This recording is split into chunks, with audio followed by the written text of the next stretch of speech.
Good morning, everyone.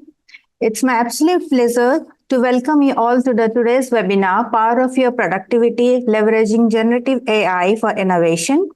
On behalf of AIT Extension, we are thrilled to have such a diverse and dynamic group of participants joining us this morning. The main objective of this webinar is to explore how generative AI can drive productivity and innovation in various fields. With the rapid advancements in AI, understanding its potentials and practical application has become essential for professionals and organizations. So before we begin, I would like to invite Mr. Varavid Cholasin, Executive Director of AIT Extension, to share a few words and officially kick off today's event. Over to you, Picho. Thank you very much, Dr. Pallavi. Hello to everyone. Maybe you are now in different time zones, so I would say, good morning, good afternoon, and also good evening to you. Especially, Carl is in Canada now, so it's 12 hours after the Asia time, so it is also very late in the evening for Carl.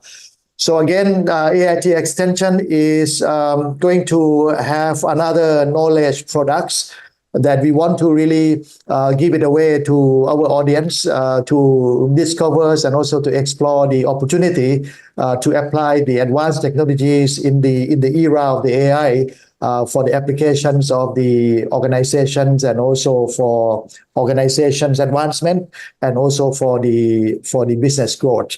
So in this webinar, we would like to you to really open up and also scan through the utilization of the AI to increase the organization growth and also the business growth of your business. So I believe that this webinar will give you an opportunities to really expand into the application, into the businesses. The AI is not only benefit to the individual levels and the team level, but of course it will be able to enable the organization and company and business to really advance and give a lot of benefit to it by reducing costs, by increasing efficiencies, by reaching out to the customers, and also by enhancing the capacities of the organization. So let's explore together so that later on we can also see how the application of the AI can be useful to us as the mankind, and how the mankind can also work with the machines, the AI and machine learnings and deep learning in order to use these technologies to benefit to the organization.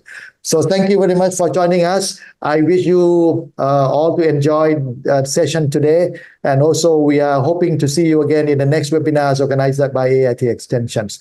Thank you and enjoy the session. Thank you, Mr. Varavid Cholasin. Now I would like to introduce our esteemed speaker of this webinar, Mr. Carl Boutet. He is Adjunct Faculty of AIT and also the founder and chief strategist and executive advisor to Studio RX. His expertise is quite diverse in the field of marketing, digital marketing, business strategy in Asia, brand management and portfolio management, retail strategy, and consumer behavior. Now I would like to invite him to deliver the session. Over to you, Carl, and you would like to introduce yourself a brief, and then you can start the session. Thank you. Thank you very much, Dr. Pallavi and Mr. Cholasin, and thank you all for joining us this evening or afternoon or morning, wherever you might be. It's always a pleasure to be with AIT Extension. My third presentation with the group on this topic of AI, generative AI, and productivity. Always top of mind, and I think each time I've presented it, there's always something new to discuss, because as this topic is moving very, very quickly, it's always evolving and definitely exciting place for all of us. So I'm going to try to keep good attention on the chat. I recognize this presentation might be a little different because we have different interests to be here, probably coming from different parts of the industry. It might be a bit more academic, or it could be more practical. So, feel free as we go to put your questions in the chat. If it requires more clarification, then I can ask you to come off mute and ask your question so that we make sure that we address as much as possible in our time together here this morning. So without further ado, let me just kind of lay out what it is that we're going to discuss so that we have basically an introduction of what is generative AI, which is really the focus of our discussion and how that differentiates with other forms of AI. What are the strengths? Is it the ultimate productivity enabler? What are the weaknesses around hallucinations and other concerns? What are the opportunities? What's coming? What's next? That's always changing in this space. And then, what are the threats? And especially, I know a lot of concerns around privacy, maybe some regulations. And the Q&A, we'll have a period at the end that we can open up. But again, feel free the whole time through to please share your questions. All right, so I already see some stuff in the chat. Oh, it's just a welcome. So let's get going. So already I've given you a bit of some context. So I said, we've been using the word AI more and more, especially in the last 2 years. The word has really become top of mind, although being more than 2 years ago was obviously already in existence. Artificial intelligence is not new. It's something that's been decades in the working, but the arrival in December of 2022 really sort of spurred a whole new wave of AI that we've called generative AI. So what's the main difference here? Why are we making that specific qualification? So traditional AI, as it says here, is really a prediction tool within defined parameters. We have a lot of different versions of AI. I'll share some more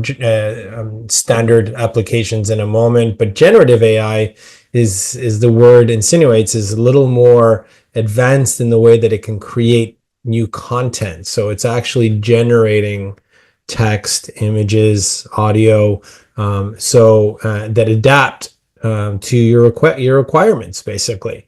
And the idea that we're using more and more, which this is not just in generative AI, it's across all AI now, more and more unstructured data. We'll talk a bit about what that means as well. So it becomes a very flexible and powerful tool. I think most importantly, it's one that's really interesting from a user experience standpoint, where all of us, all 29 of us on this call, could easily already, with no technical expertise or knowledge, be able to leverage these tools. That was really the unlock, because until 2 years ago, you pretty much had to have some knowledge around data science, analytics, statistics, at least in being able to use R, Python. These are ways to kind of get you closer to that AI use case. There were some tools like Jasper and others that you could use that were getting us to a place like a large language model, which OpenAI is famous for, but it was not user friendly. So that was really the moment where we saw the change. So I mentioned, what opened this up? Well, December 7th, 2022, a date that I remember very clearly, because this article came out from Bloomberg saying Google faces a serious threat from ChatGPT.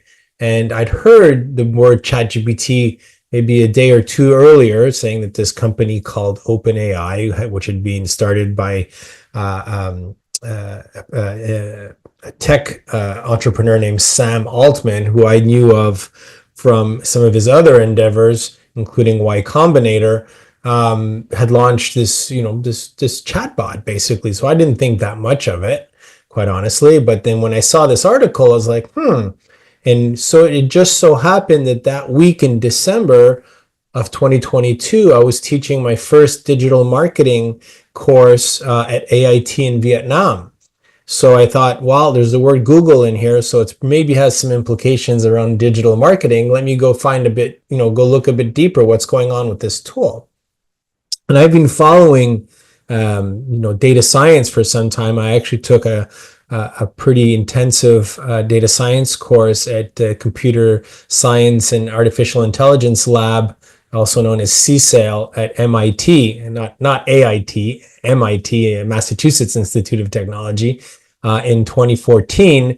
And we were just starting to look at how we could use unstructured data sets. And that was a big unlock in 10 years ago. So I've been following this, but I'm not a data scientist. I'm more a practitioner. I'm a strategist usually. So I was like, what are the business applications in that week? So that morning I played around with it and was really, this is the first version of ChatGPT in December 2022. And I was impressed. I had it, I was just having it do the sort of regular tricks that people were doing then, asking it to write a song, asking it to come up with some ideas for a recipe, and it was working well. And I was like, well, maybe, what are your recommendations around a marketing strategy? And for that, it was so-so, but it was okay. I was impressed. So I thought maybe I'll share it with the students. And I had a small group in Ho Chi Minh that week, and I showed them the tool, and I said, this could be, as this article from Bloomberg suggests, a disruptor. And we had a break, and at the end of that break, one of the students came back to me and said, Professor, I used ChatGPT just because I'm doing a project. He was in charge of, he was the chief information officer for a large medical group in Vietnam. And he said, I just wanted to see if it could help me write a press release that we need to do for a prospectus. And I was like, oh, interesting use case. How did it go? Like, how did you prompt it? He's like, I asked it to write for a specific example for this press release. And I said, oh, and how was the result? And he said, it was actually maybe even better than what I could have written. And I was like, you're the chief information officer of this company. How could it be better than you? It came up with new ways and new ideas that I hadn't considered. Well, I said, I guess that's really interesting. That's maybe something that this tool is going to be good for, among many others, as we were just in the first couple of days of trying it. And I said, well, now I guess you're going to have to translate it to Vietnamese, because your press release is probably going to be in Vietnamese. You go, no. It wrote it for me in Vietnamese, which was the moment where I'm like, oh my God, this is something major here. This is going to be a very, very powerful tool.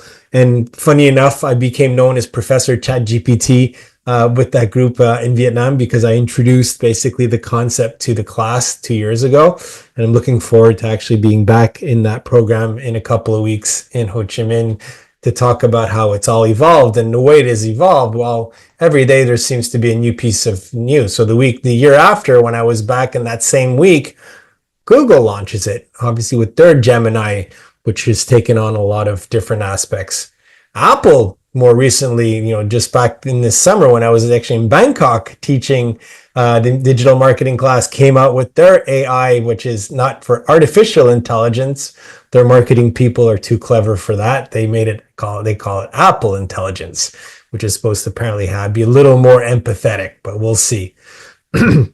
But there's always, every day, new sort of manifestations of this phenomenon happening. So Anthropic, which is another very one of the dominant generative AI and AI tools that Amazon is actually a big investor in, has a tool named Claude.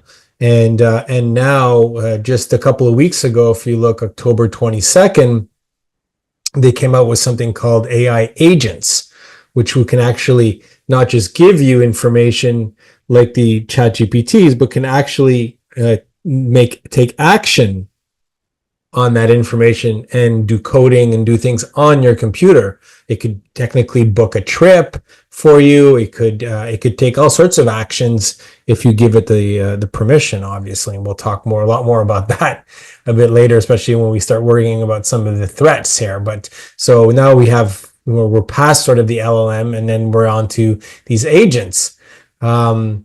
Then there's other articles talking about symbolic AI, where the next wave of AI won't be driven by large language models, which is what ChatGPT is. Some are already saying that it's kind of hit its peak, that what we can do with it was pretty much already maximized. Now we need to go to a next generation. All this in 2 short years. So what is that next wave? And then OpenAI obviously follows all this. They don't want to be outdone, and they're talking about having a super powerful tool that's going to be sort of inspired from the Anthropic approach to using agents. And they claim that they will be releasing this in January. So this is a space that's moving very, very quickly, that I'm paying a lot of attention to, more, obviously on a daily basis. And I've actually just finished writing my second book. My first book was called The Great Acceleration. It was about how the pandemic accelerated a lot of the digital transformation, especially from a path to purchase perspective. So a lot of tracking of e-commerce and these trends that sort of really picked up over and the digitization of the customer journey during the pandemic. This book is very much inspired by those events in Vietnam 2 years ago, and the idea of, even for somebody like me that pays a lot of attention to a sector, to be kind of caught off guard like I was by ChatGPT.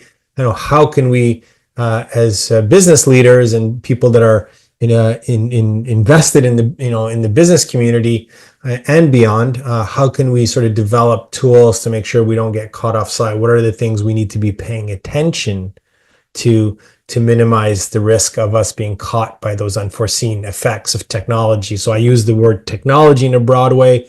I use the word commerce in a broad way. But really, a lot of the book is talking about, and this is coming out December 13th, when I'm going to be back in Vietnam, is really going to be talking about these effects, and how do we navigate these waters where things are happening more and more quickly and seem to have bigger and bigger implications on the technology side.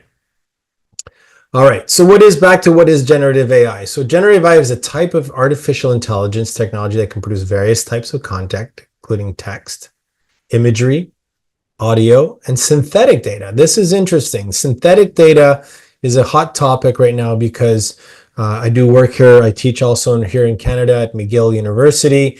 I'm involved with our DataSphere lab, and one of the interesting tools they've been using more and more is this ability to create synthetic data sets, especially for use cases where we don't have as much data, first-party data or data that we have in our databases, that we find is not deep enough. It's lacking certain key touch points. We need more data to make sure the tool is getting better at finding the information we're looking for. So what we're using more and more is synthetic data. So we're basically training algorithms to create data that doesn't exist in real life to fill in the gaps. And synthetic data is becoming a very big piece. And that's what LLMs are also very good at.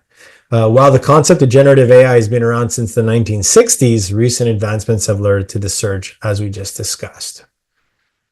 So what are the applications? So now we're just talking back to just artificial intelligence, right? So we have a lot of different, and I remember up till 2 years ago, I was one of those that really didn't like the word artificial intelligence. I found it was like a catch-all. It was like saying, oh, it's like saying the word internet. What does that even mean? Or even a broader level, mathematics or statistics or algorithms. It even sounded more interesting to me than the word artificial intelligence, because whenever I came into contact with somebody who said, oh yes, our solution runs on artificial intelligence, for me, that you up till 2 years ago would mean they didn't really know what they were talking about. They weren't very specific. They were using it more for marketing, as a way to say, hey, look, our product or solution is using artificial intelligence. And at the end, it didn't sound like they were very credible. But if they used one of these descriptions that you see around, so if they're saying, well, running off of natural language processing, which is what basically chatbots would do, where I write in text and the computer understands what I'm trying to say, or is at least able to correlate the words I'm putting in to a response, then that's natural language processing. So, Now we got somebody that actually knows a thing or two about AI, but in a real, more specific use case. Deep learning, which is something here in Canada that we're very proud of being quite involved with. We have a couple of researchers, including one here in Montreal named Joshua Bengio, who is very much one of the godfathers of AI, but it was really the one to sort of think about the way computer can analyze information the same way our brain is we think our brain is structured around deep learning and neural networks. And that's sort of this idea that we're not even too sure how the information comes out, but we basically are able to make these billions of contact points like our brain, and that the algorithms can run very, very fast and get information the same way our brain works. Simulation modeling, machine translation, which we've already been using a lot including language. Social network analysis, that's like your social graphs, that's pretty straightforward. Machine learning, deep learning, kind of get confused. Deep learning is actually a level further than machine learning. All machine learning is saying is it's correlations, it's mathematics. The machine is able to understand that if you ask it to do this is what you're expecting to get out of it, and it basically connects the dots. That's machine learning. The one that doesn't get as much attention maybe as it deserves, but is probably the most impactful AI is robotics. We talk a lot because of ChatGPT and all the attention the generative AI got, and all the money obviously that's flowed to generative AI, like OpenAI, the tens of billions of dollars that have gone into that category in research. We've sort of forgotten about robotics, but at the end of the day, robotics is actually probably more disruptive. And there's obviously people combining robotics with large language models that may give you these robots that actually can have conversations on top of doing specific tasks. So robotics, not to be neglected, and all that. Internet of Things, how we connect all this together, image and graph analytics, audio analytics. Visualization, another very interesting use of AI, basically using computer vision to say, okay, what is this object that I'm looking at? And it can basically do an analysis of the pixels. And from the pixels, it basically knows, is that a cat? Is it a dog? Is it a tomato or a cucumber? It basically is able, from visualization and computer vision, able to make those correlations. So this is the AI. So now we know that basically in the last 2 years, most of the people, they've been using the word AI. What they really meant, though, was generative AI. So what is generative AI? Here is already a snapshot, and this is over a year old.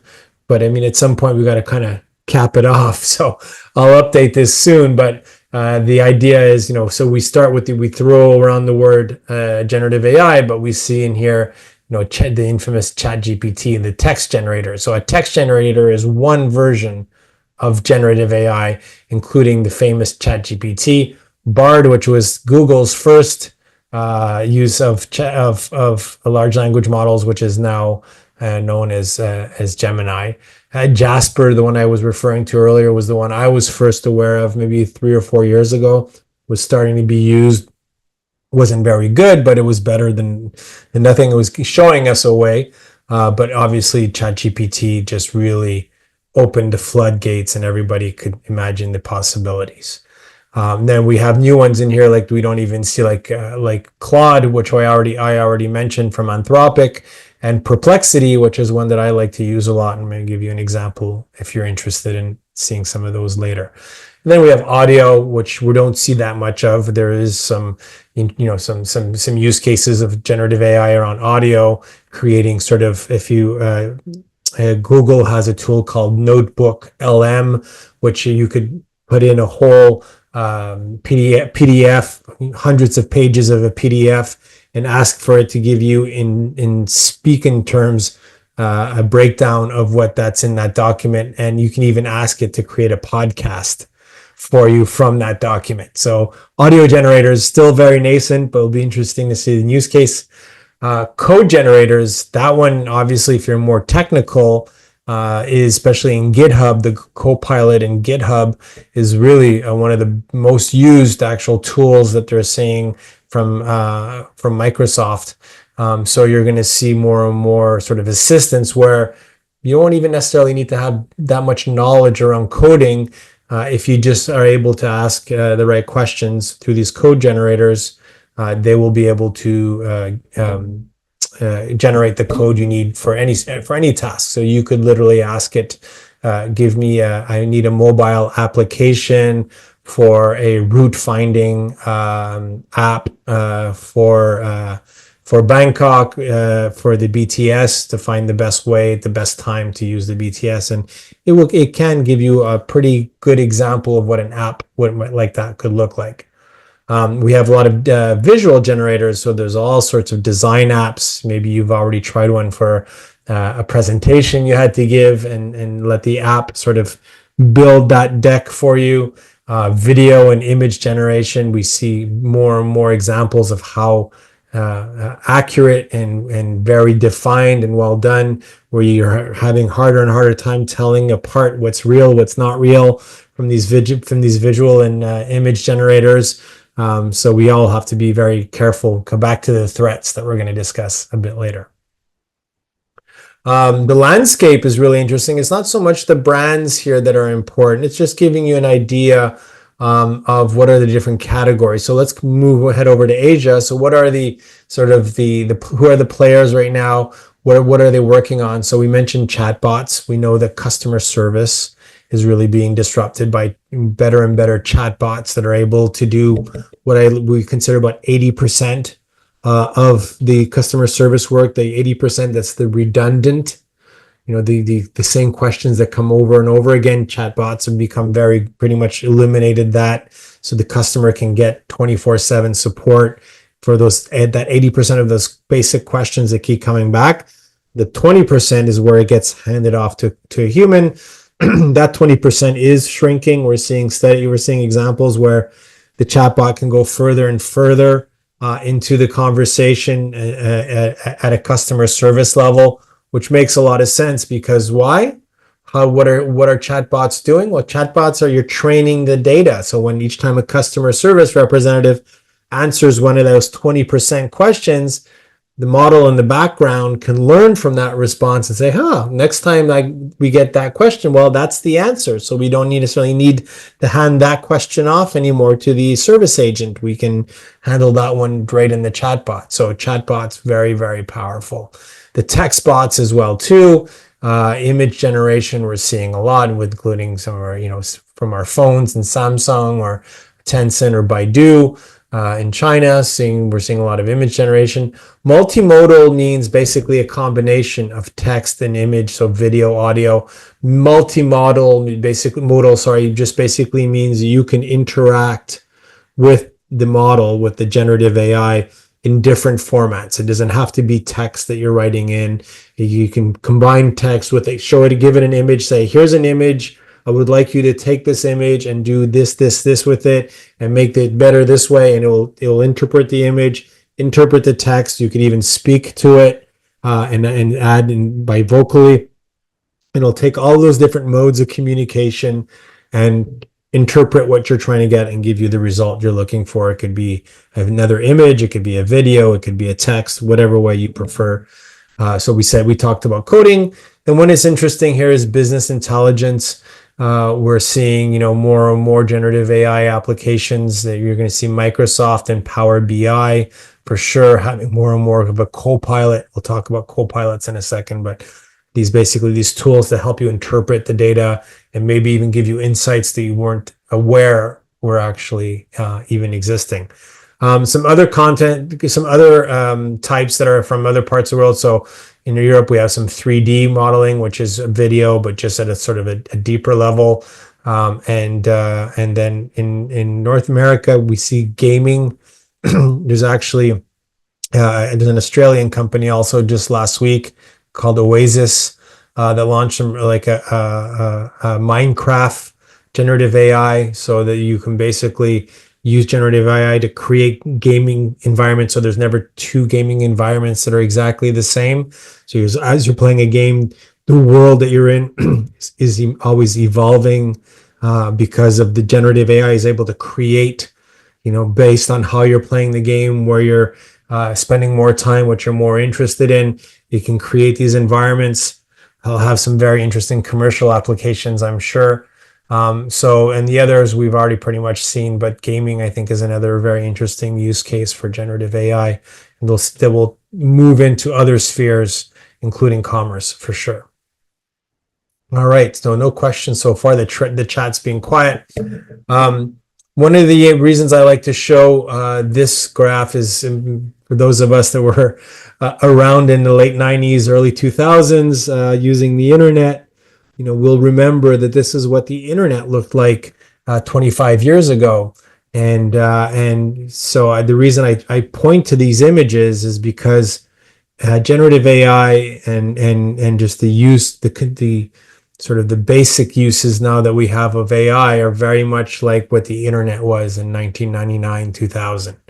It wasn't super well done. It's all getting better by the day, but it's still very early in generative AI and how we can think about these tools. So for those of us that have the 25 years of using and engaging in digital, we can look back and say, wow, think about how this has changed so much in the last 25 years.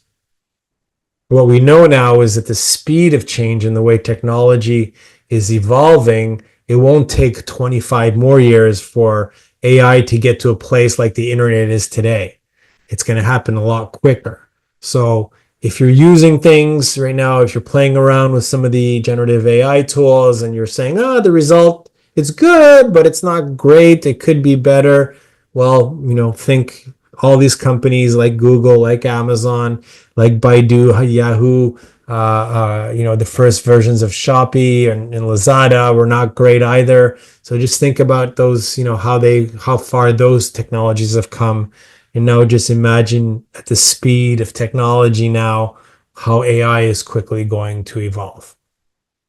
All right, let's get into some of the strengths, some of the best use cases. So I did this more from a financial perspective, but I'm happy if you have questions and you're curious to know from others. But I think these apply pretty generally as well.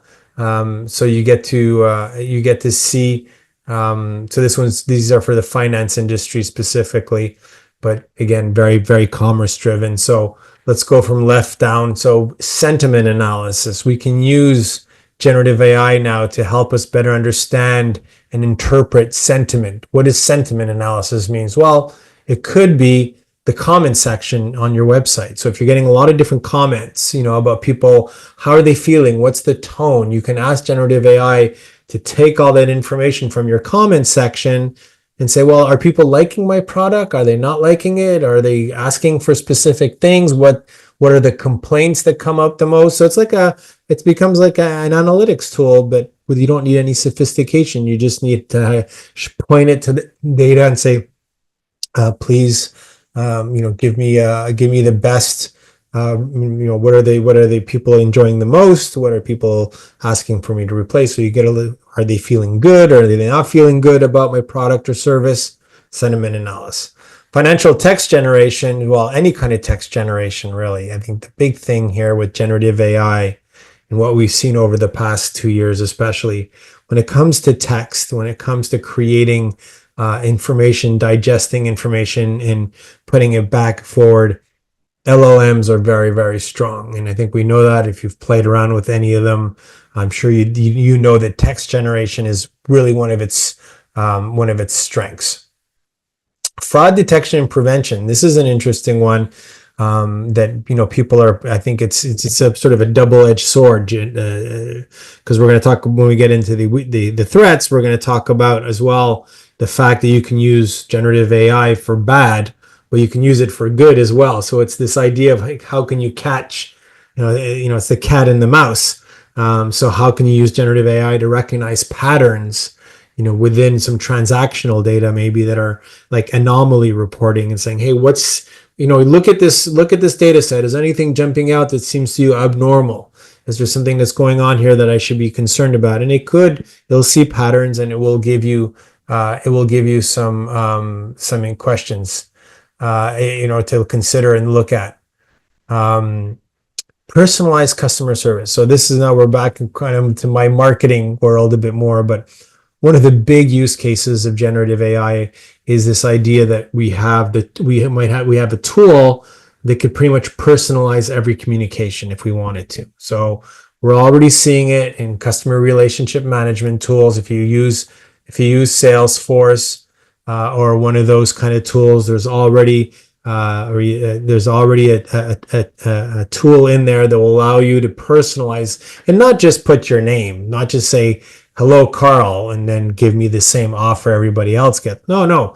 It can give you, they have a million different customers. It could, in theory, if you allow it to, give a million different offers to those customers.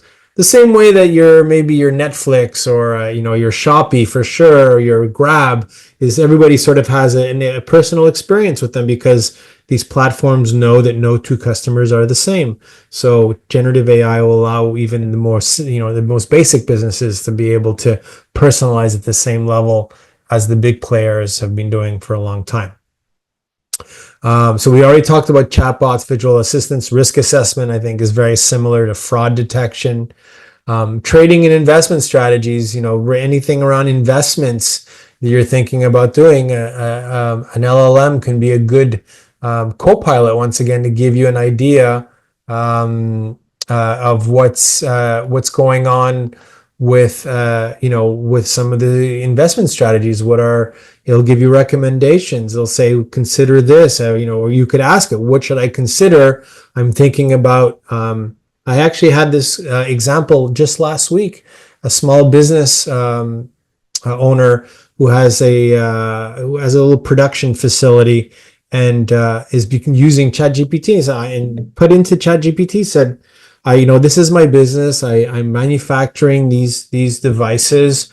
Is there any equipment that I should be aware of that would be good for me to look at? And ChatGPT came back with a recommendation of a specific manufacturing setup tool that they recommended he should look into. And guess what? He looked into it. He said, this is perfect. This is a tool that's really going to save my business a lot of money.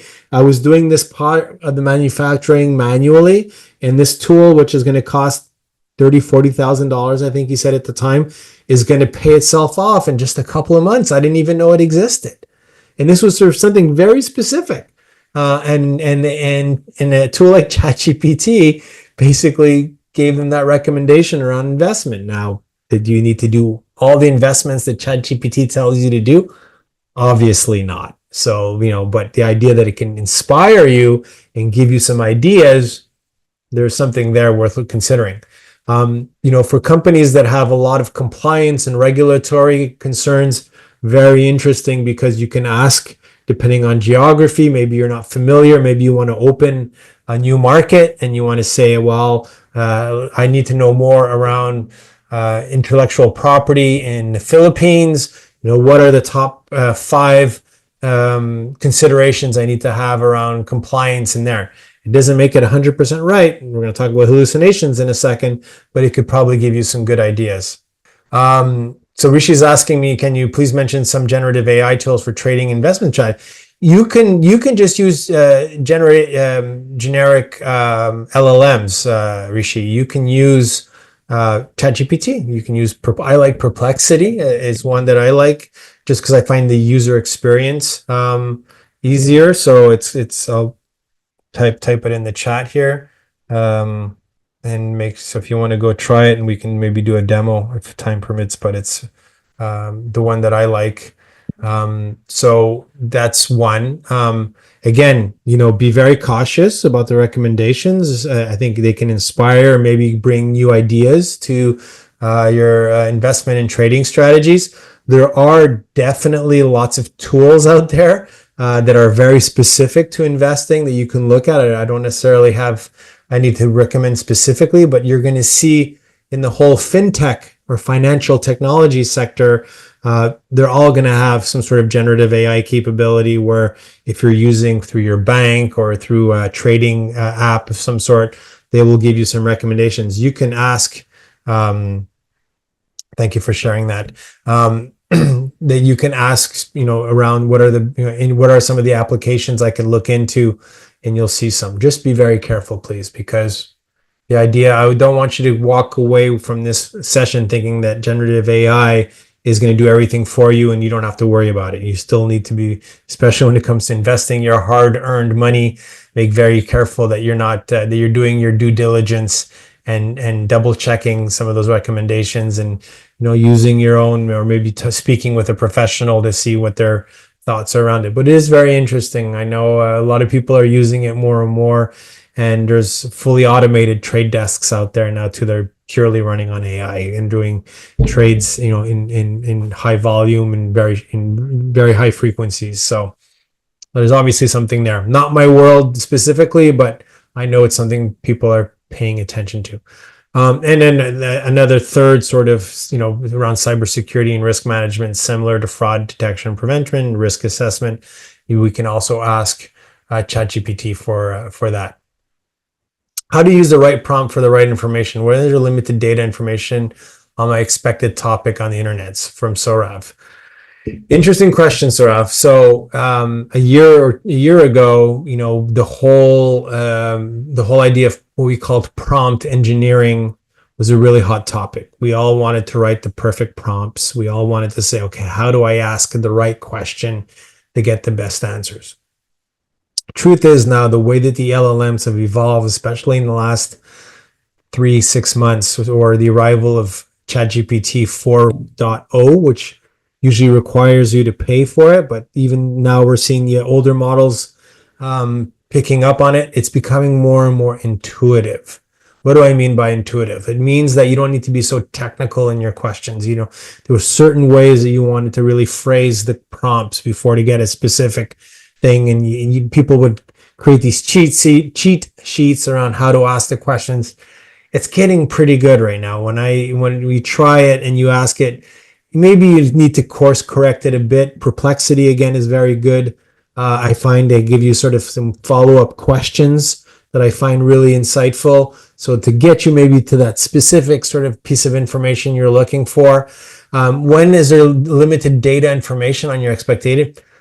I mean, it's crawling pretty much all the data points that are out there right now. It's a concern in some ways, because a lot of people that publish those data points are not necessarily happy that generative AI is same way Google and Baidu and others have sort of been scraping data. They're just doing it at a whole other level.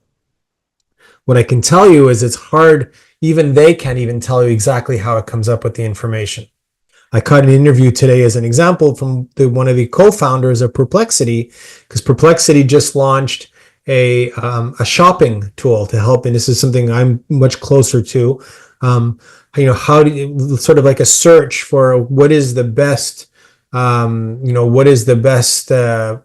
gloves to wear if I want to bicycle when it's cold outside, and Perplexity will give you not just a list of what those, the top 3 gloves that they would recommend, but where you could, with a link to where you could buy them.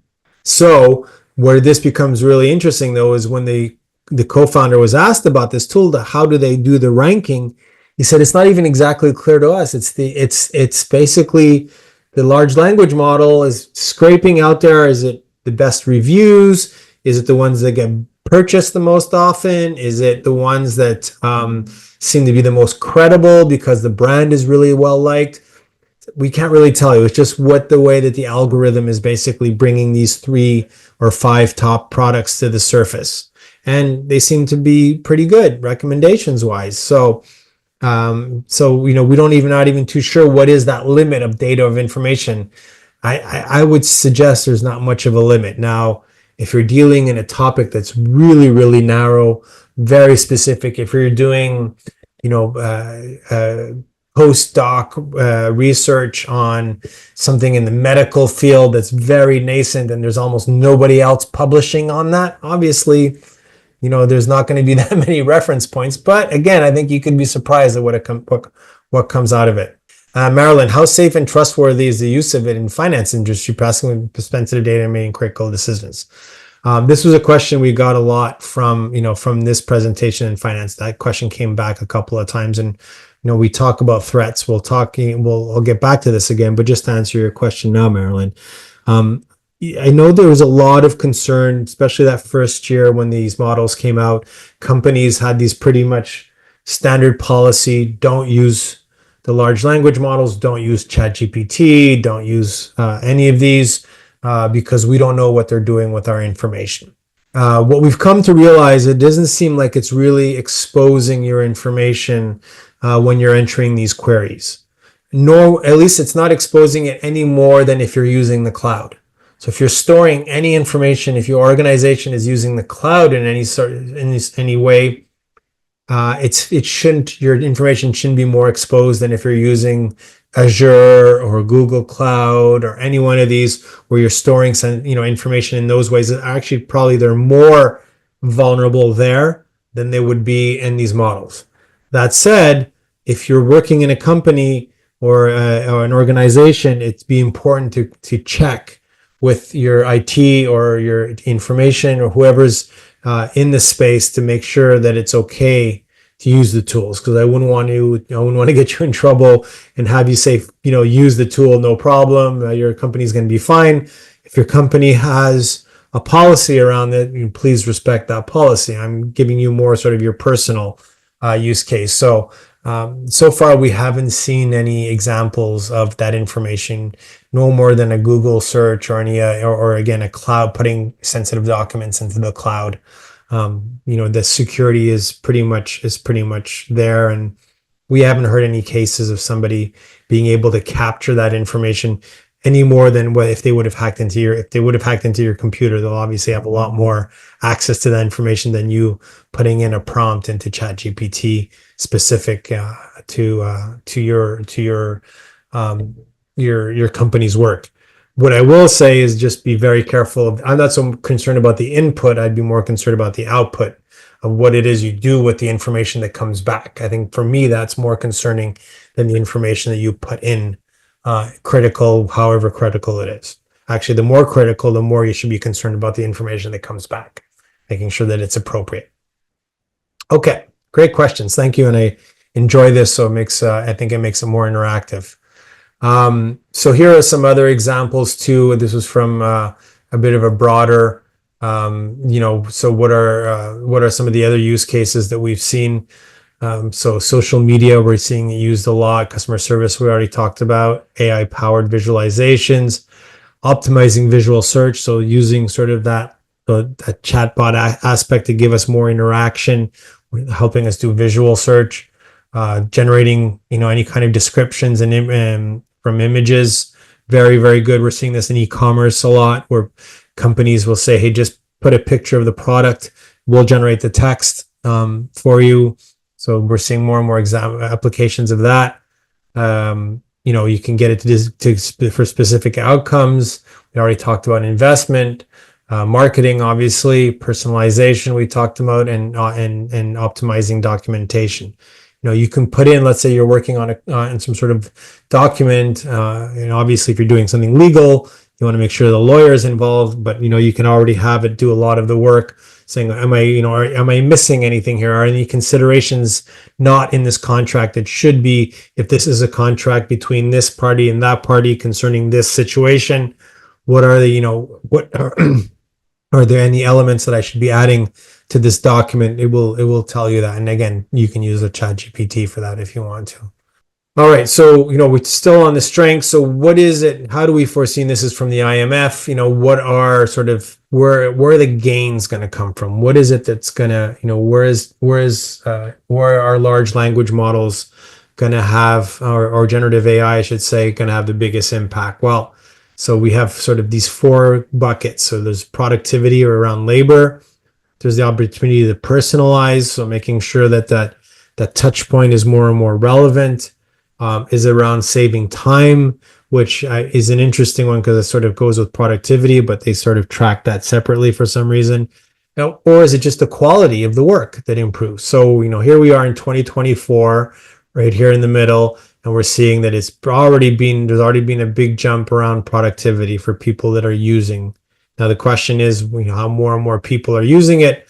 It should have bigger impact, but what we think is going to happen over the next 5 years, where we're going to see more sort of a delta here building up, is around quality. So I think we're going to hit sort of a plateau around productivity, at least for the next 5 years. We'll see substantial increases in personalization and quality, with time savings being very minimal, because the idea is here is not necessarily saving time more than it is increasing the quality and the productivity so that you can do more work better, basically. Customer interaction and support. So we've already talked about chatbots. We talked about virtual assistants. Again, these tools that we've had for some time, but they required a lot of training. Now they've become a lot more intuitive with the LLMs. You can contextualize your LLMs so that your chatbots are answering with very specific parameters, with the language that you're training them on, if you want that. If you want to say, here's our branding, this is the way that our company likes to speak, here are the terms that we like to use in our company to represent the products or services that we have. And you can obviously train that as well. Predictive analytics. This is something that I think we're seeing. So if you've ever seen the Gartner curve, we go from sort of from hindsight to foresight. So this idea that we're trying to move up the maturity of how we use data from just collecting and doing descriptive to doing predictive and prescriptive. So the idea of how can we take this data and sort of anticipate what's going to happen and ideally take action on that. So we can do things like market analysis and pricing. I have colleagues here at McGill that are doing a lot of work on pricing strategy, using generative AI to sort of do like a dynamic pricing sort of scenario. Before, dynamic pricing required a lot of sophistication. You needed data scientists basically in-house. Now you're going to see these models, these dynamic pricing models emerge more and more. Maintenance is another big one. If you're in operations and you do anything around that involves maintenance, it can see patterns. So it can actually give you, from the sensor data, it can give you sort of actions that need to be taken. Be careful. We're seeing some anomalies here. You might want to have this piece of equipment serviced soon, because we're seeing more and more anomaly. These are all things that the analytics are going to be able to do from generative AI as well. Asset marketing and visualization. So we talked about staging, listing optimization, fraud detection. So we've already covered a lot of this. All right, so let's get into, so far, I think one of the most interesting ecosystems around generative AI is Microsoft. Now, not everybody has access to all the Microsoft tools, but just so you're at least aware they exist. And if you follow generative AI in the news at all, and knowing that OpenAI is sort of the main, where most of the investments and a lot of the activities being in this world, well, you're not surprised. You're not surprised to know that Microsoft is a big investor. They have 49% of OpenAI, which is the creator of ChatGPT. Now, Microsoft obviously has a bunch of other data science teams working with them in parallel. But so they've been developing together with OpenAI with this idea of Copilot. And I really like I think it's probably the best ecosystem approach to generative AI, how to use it. So what it does, basically what a Copilot is this sort of intelligent colleague. Think about this. It's like somebody that's always by your side there, who's an expert in a lot of ways in any one of the Microsoft tools, and helping you make the most of the use of that tool. So obviously Microsoft has a lot to gain here, because they want you using their tools as much as possible and staying a good customer of their different solutions.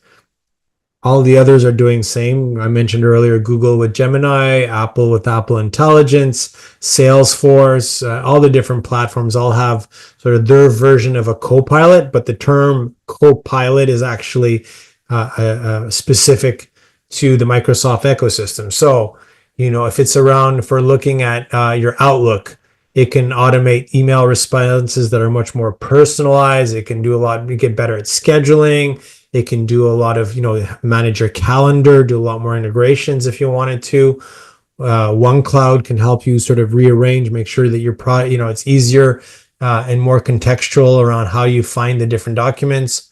Word is pretty much exactly like ChatGPT, how you can use it with Word and ask it to sort of, fix your text, make it more easy to read, find out what are, sort of if the language is clear, how it can clarify, make it more specific, bring in examples. It can do, in Word, it's really super powerful. Excel, it can run pivot tables for you. You can basically just sort of chat with the Copilot and say, can you pull, what are the insights in this table? Are there correlations that I'm not seeing in my sales forecast or last, this quarter over last quarter? Can you build graphs for me around this? So it will start doing all that in a much more intuitive way. PowerPoint, same thing, where it'll help you sort of work on your layouts. It can do obviously things like translation, which it's been doing for a long time, but it can really or it can contextualize. It can even create images for you from using some of the visual LLMs like DALL-E. So it'll be able to do that for you, and so on and so forth. So the idea here is what you really want to make sure, and what's nice about the value proposition of Copilot in Microsoft is that the user agreements are all the same. So back to our concern from Marilyn earlier saying, well, what happens, with my information?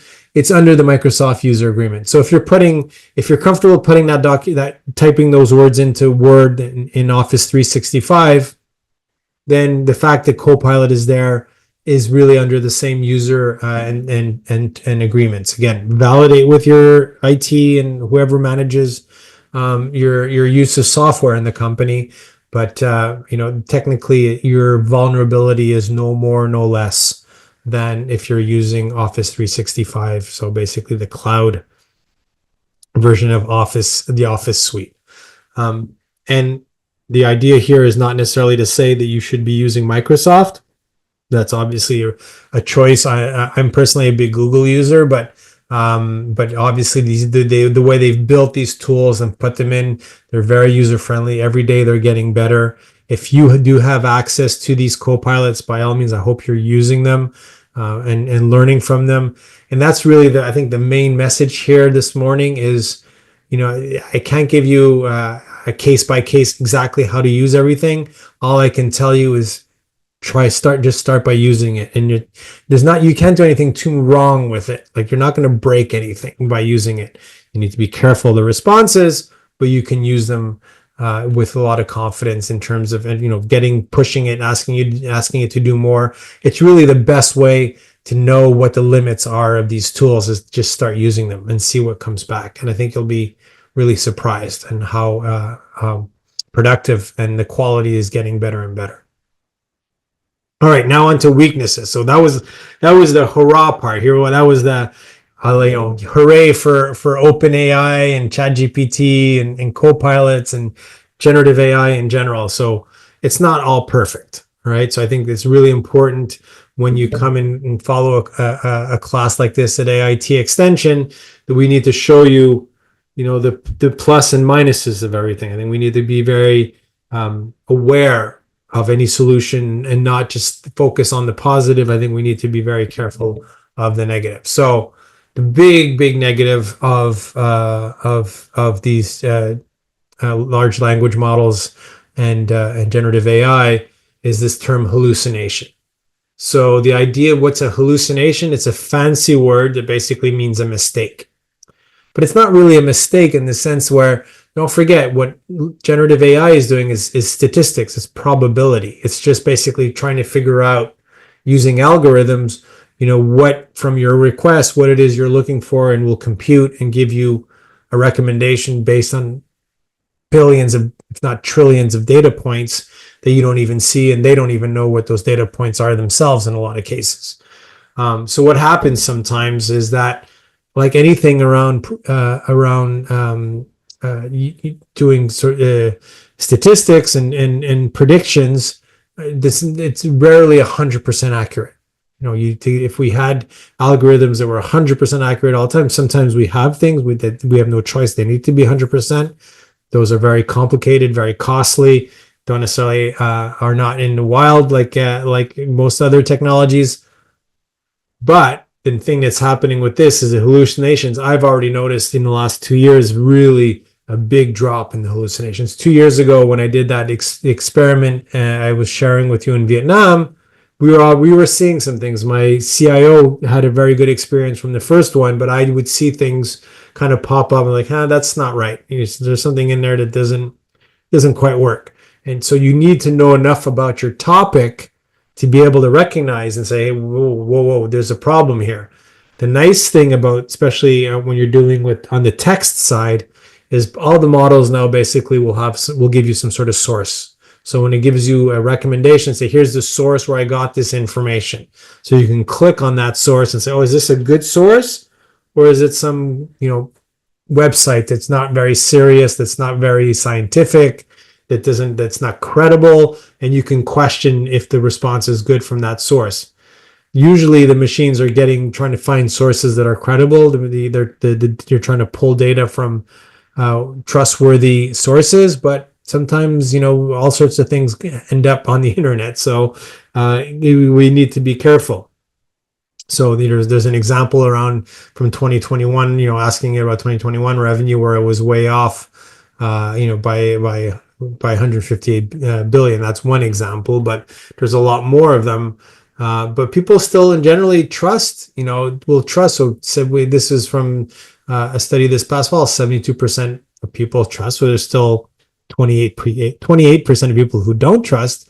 Yet most of these people, most of these people have still noticed hallucinations, but they will still trust it because they'll say, well, 95% of the time, now maybe 99% of the time, it's giving me the right answer. So why would I not trust it? This is the one I like to share with my students, especially. This one's over almost a year and a half now already, but the idea that lawyers were using ChatGPT to help it write defenses for court cases, and this usually was around like traffic violations, so it wasn't a big violation. It wasn't something that had huge consequences for the client. Thankfully, it could be a parking ticket or something like that. So these lawyers were using generative AI just to put together the defenses and being able to do a lot more of them. They could do hundreds of defenses, write up 100 different defenses in one day using generative AI. What happened in this case in 2023 was the judge was looking at the defense, and if you know a bit of how law works, often you will have jurisprudence, which is like, well, in another case like mine, the judge favored, in the way that I'm asking you, not guilty for the same sort of parameters. And lawyers will use that as often as a way to sort of defend their clients and say, well, this other judge said in the exact same sort of case, this was okay. And so I'm using that as an example. Well, the AI was fabricating those jurisprudence. And I say fabricating, it wasn't doing it intentionally. Again, it was pulling different pieces together, but it was creating these previous judgments that didn't exist.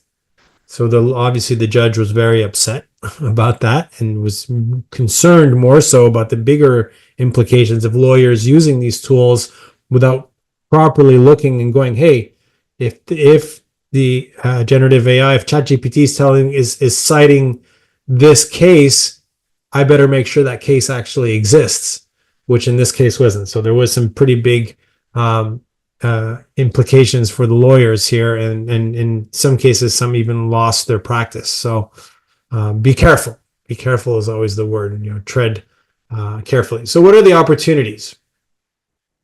So by 2027, that's now just about 2 years away.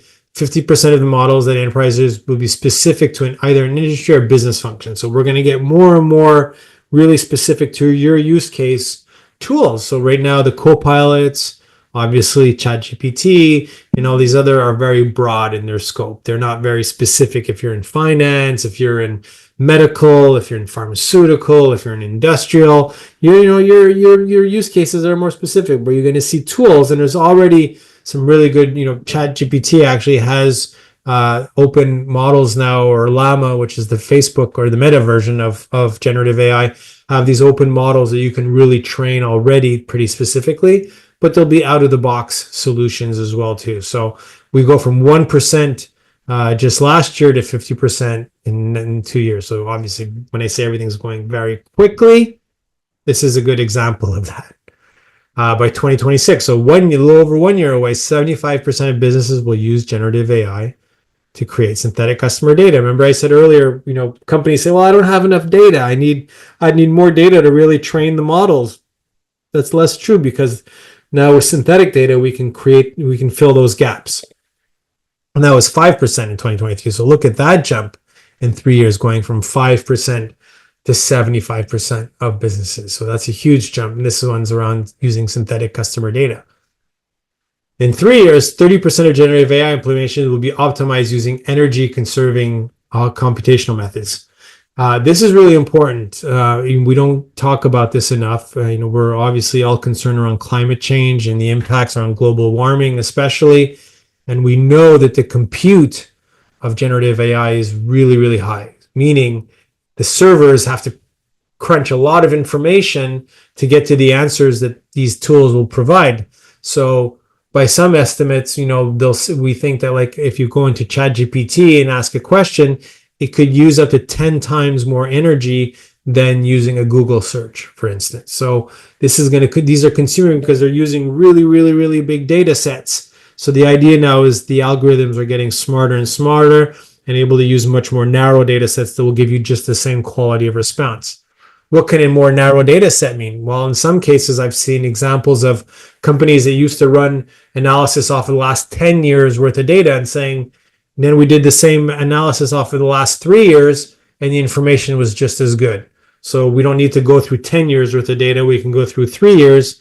That uses a lot less compute to get the information. So energy conservation in this space, when we're seeing these huge data centers going up, using a lot of electricity, which we know can be a cause for sustainability around concerns. Then the idea of having these more specific and these better optimized generative AI tools, it's a good opportunity that we should hopefully all be encouraging. This interesting chart is from McKinsey. So advances in technical capabilities could have the most impact on activities performed by educators, professionals, and creatives. So here you have in the darker color on the top what sort of the results are, overall technical optimization potential. This was 2023, without or with generative AI. So you sort of see how much automation you can do without it. So you can still automate without generative AI, obviously. So, you're sort of limited if you're in education, but if you're using generative AI, there's a big jump. What's interesting here in this column is, what is the share of employment? So when the number is lower here, like creatives and art management is only a small, 1% of the market, but they have a pretty big jump.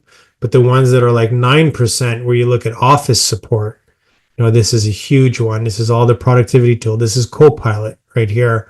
Basically, they could make this jump from 66% without, which was already the sort of automation that was happening, the business model, the business improvement processes that we were seeing already in place.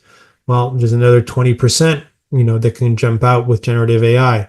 Or look at customer service and sales, where basically 45 to 57, a smaller jump, but that 10% of the global employment. So even though that's a smaller jump, a 12% jump, it's for a much bigger part of the market. And this is where we're seeing, and what I want to point here is there was a lot of concern around AI replacing people.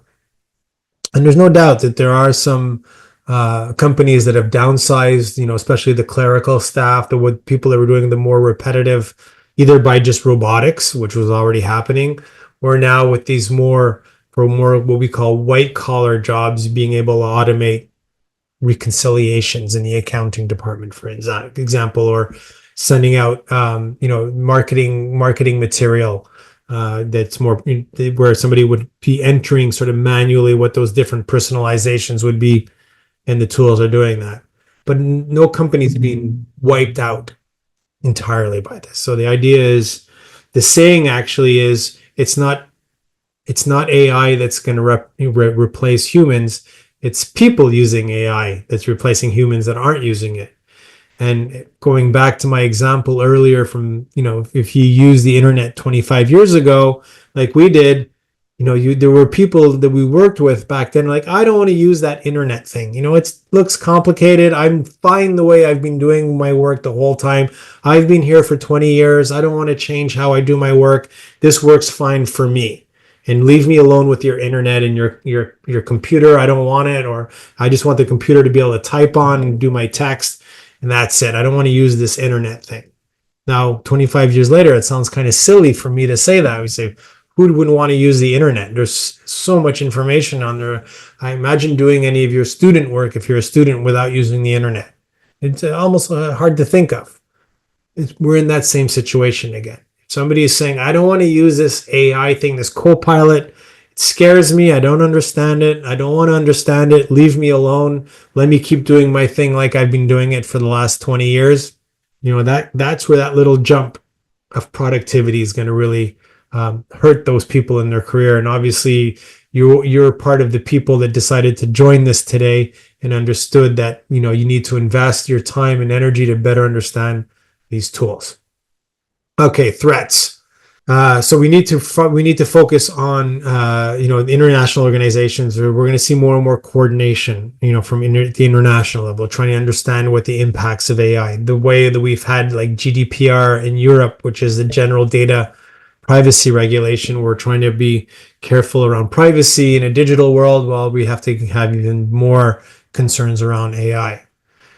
Different parts of the world have different levels of preparedness. This was from last year, so hopefully everybody's increased. Hopefully us here in the Southeast Asia are getting better and better and getting more and more prepared, so that we're in the dark blue, so that we're getting closer to having a higher prepared. This again from IMF. So it's not distributed equally. Everybody's got their different levels of use. This is a framework. I just mentioned GDPR out of Europe. This is a similar, but around AI. So European Union's already putting in some AI safety regulation, and they've already created risk levels. I won't go into a lot of detail about this, but just gives you. So they've already started breaking down what are those risk levels. What is a high risk? What makes it high risk? What is minimal risk? Why do we consider it minimal? And so there's different sort of places where we can see, for instance, in the case of the AI Act, what are high risks? So anything that's around biometrics, critical infrastructure like electricity, power grids, law enforcement. These are all things. Employment, HR. EU considers emotion recognition a high risk because it could be used in different ways that are not necessarily ethical. Anything around democracy. So there's a lot of places. This is the EU, the European Union's perception of what is high risk. And obviously anything around military and those sort of things too. So I'm kind of wrapping up here because I want to give you some time to finish off in Q&A. The reason I bring up, I mentioned earlier when we said deep learning, and in Canada, we're pretty proud of having a couple of the researchers that developed deep learning and neural networks. The reason I bring them here as part of the threats part is these three godfathers of AI, Yann LeCun, Jeffrey Hinton, and Yoshua Bengio, all three professors, have a very different outlook. So if you're interested in this and you're curious about how AI is evolving, following the work of these three researchers will help you kind of understand what are the threats and concerns in the issue. So Yann LeCun is actually is the chief data scientist for Meta, and his philosophy is all around open AI, and the idea that if we leave it open, then the good forces are going to counterbalance the bad forces, and just let people figure out, the scientist community come in and do it, and they'll govern themselves, and that's going to be the best outcome. And he has strong arguments around why that is the case. At the other end of the spectrum, and the pictures just happen to line up this way, is Professor Bengio, who's here in Montreal with us. He is very concerned around AI and letting it just go wild. He has some very strong ethical concerns of making sure that it doesn't It doesn't get used it doesn't get used for bad elements. He's very concerned about bad actors in AI using it to do things that we would be very concerned about, and he thinks it needs a lot of regulation. So you got Jan, and these are the researchers who work together to develop deep learning and neural networks. So it's their research work that basically created large language models and generative AI in a lot of ways, who are saying very different things about what the consequences are.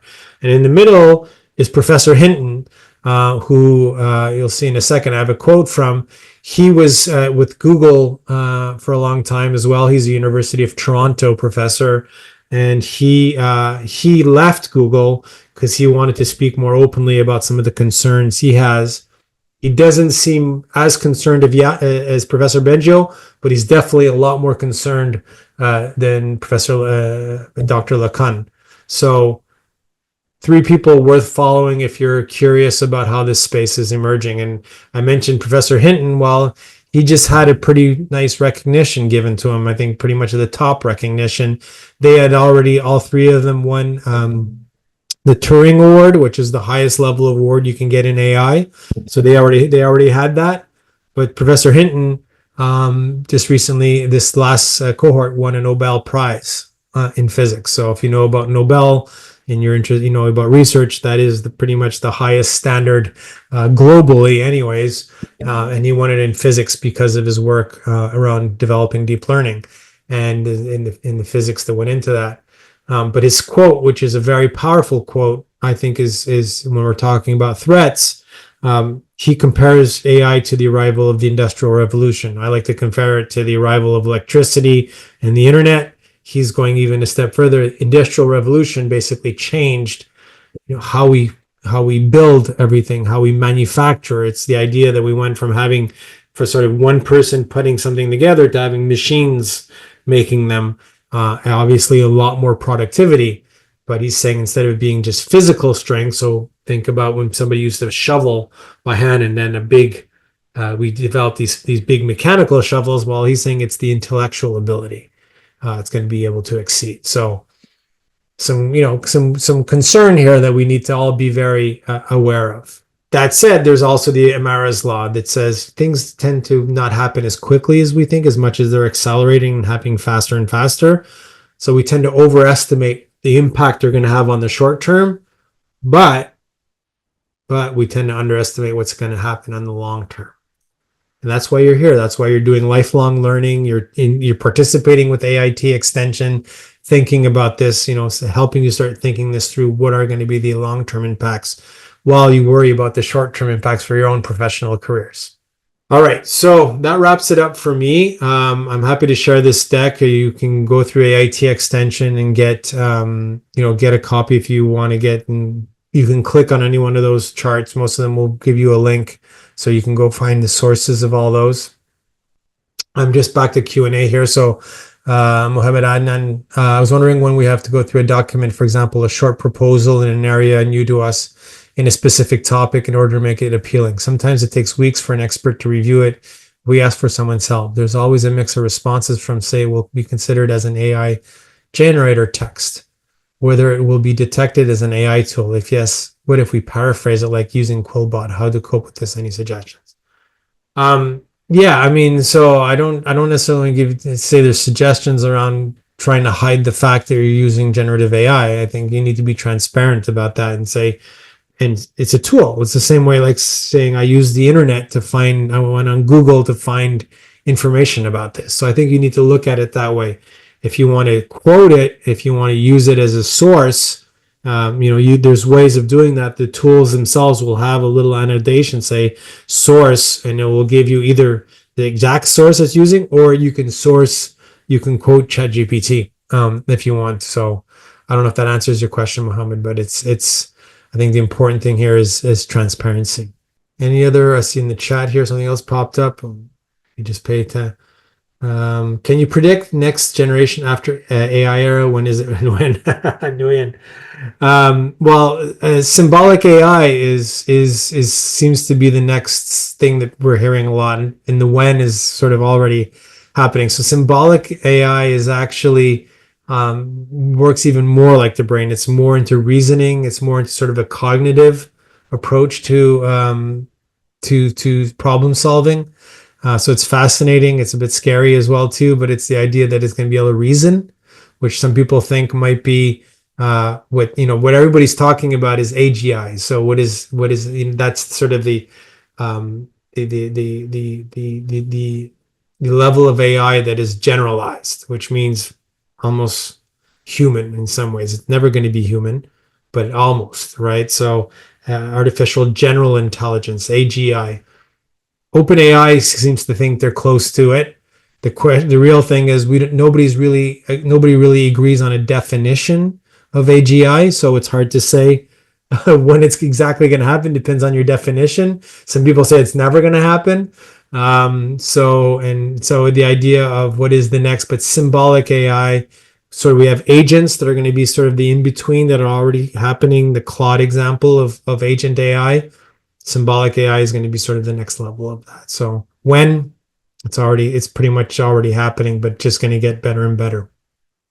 So hopefully that answers your question, right? Anyway, any other questions? I think I picked up both in Q&A. Yes, Dr. Pallavi will share I'll make sure. I think we maybe already have a copy of it. If not, I'll make sure to share it with you. Yeah, we will be sharing the presentation. Also, the video will be the recorded webinar will be uploaded on IIT Extension's YouTube channel and on the social media, and we'll be posting that as well. And before we wind up, I have a question. Yeah. As there is a risk of like over reliance on generative AI, and do we think like is it going to stifling the human creativity here? And how do we strike that balance? Yeah, that's a big. I mean, I think every technology that's come, we've always been worried about the human becoming too dependent on any one technology, which is true. Like even social media addiction is a real thing, right? So we become more and more reliant now. This one's maybe a little more concerning for us in the academic world, where we're concerned about how people think and how we come to creating connections and synthesizing information to come up with outputs that could be a strategy or something else, right? So we don't necessarily want to completely leave that to the technology.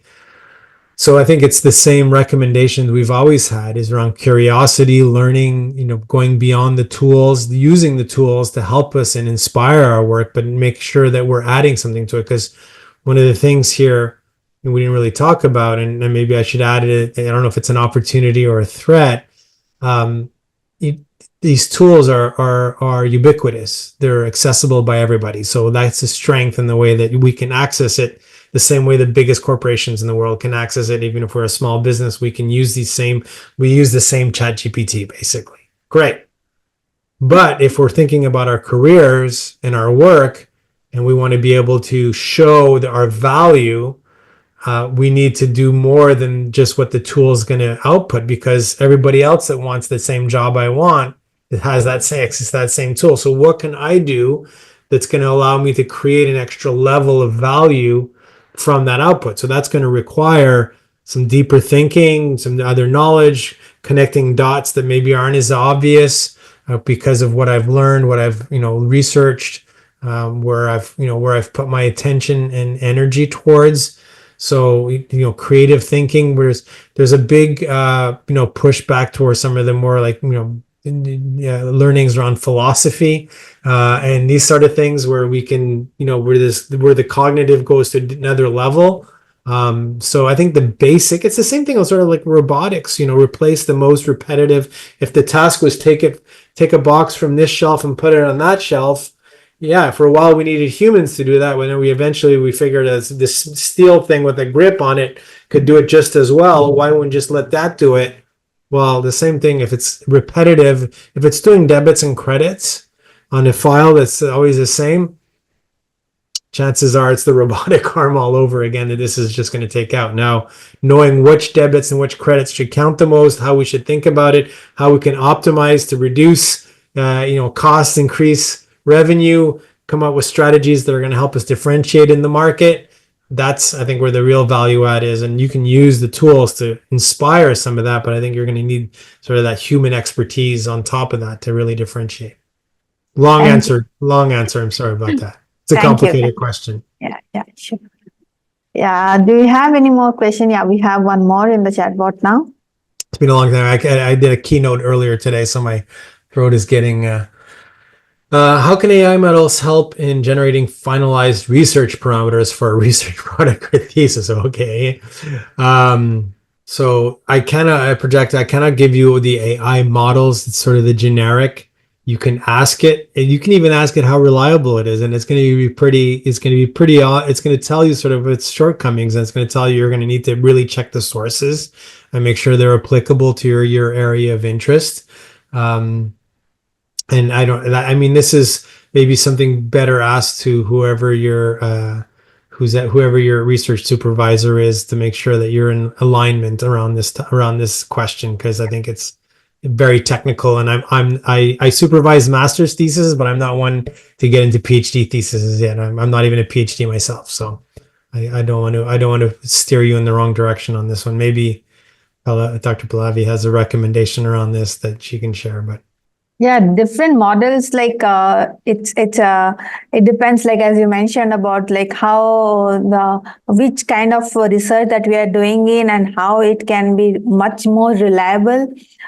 Even though we get an answer or like an response from the ChatGPT or any AI tools that we have now, we need to have to cross check it and see the validity of those information, because otherwise it looks like that we can easily get a report and write a thesis in 2 days, 3 days max, with the inputs that we want. But we also need to see the validity and cross-checking of this information that we are finding. So different models or the parameters that we are looking here, even though it's reliable, but there is always a cross-checking that has to be done with the papers published, and you have to put an effort in finding those research informations. Yeah. So yeah. Okay. We'll be taking this last question. This one is the last one, maybe. Yeah. Yeah. Do you see generative AI as a great equalizer or deepening the divide between nations? Yeah. So, I